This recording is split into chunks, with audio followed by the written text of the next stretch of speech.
জান্নাতকে মনি খুন না করলেও এবার জান্নাতের খুনি হিসেবে সবাই মনিকেই বিবেচিত করবে। বিস্তারিত জানতে সম্পূর্ণ ভিডিওটি দেখতে থাকুন। আসসালামু আলাইকুম প্রিয় দর্শক, সবার কি অবস্থা? হাজির হয়ে গেলাম দীপ্ত টিভির নিবেদিত মাস্টারপির জন্য নাটকের 1141তম পর্বে কী সব ঘটতে চলছে তার অগ্রিম খবর নিয়ে। অলরাইট, এই পর্বে আপনারা দেখতে পারবেন মনির সামনে অপেক্ষা করছে মহাবিপদ, কারণ মনি ফেঁসে যেতে চলছে।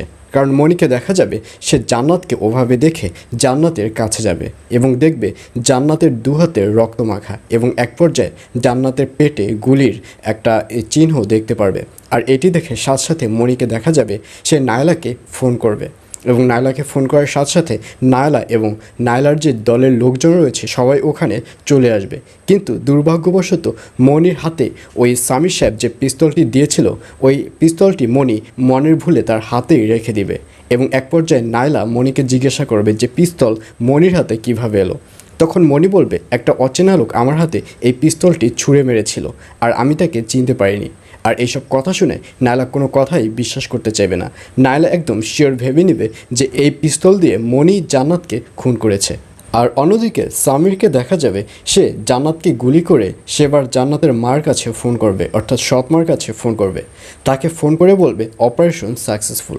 আর এই কথা শুনে জান্নাতের মা জানতে চাইবে যে জান্নাত এখন কোথায়।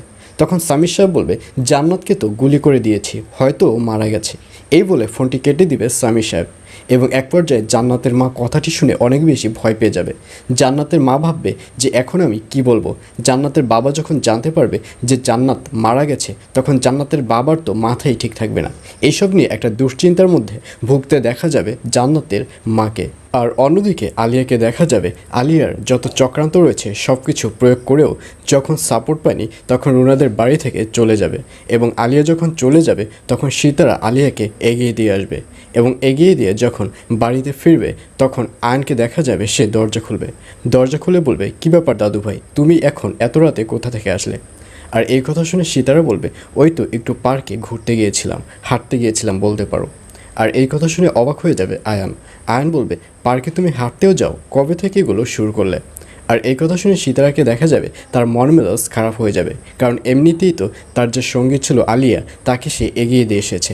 এবং এক পর্যায়ে সীতারা বলেই ফেলবে যে আমার মন মানসিকতা অনেক খারাপ রয়েছে, দয়া করে আমার সাথে কোনো জেরা করো না।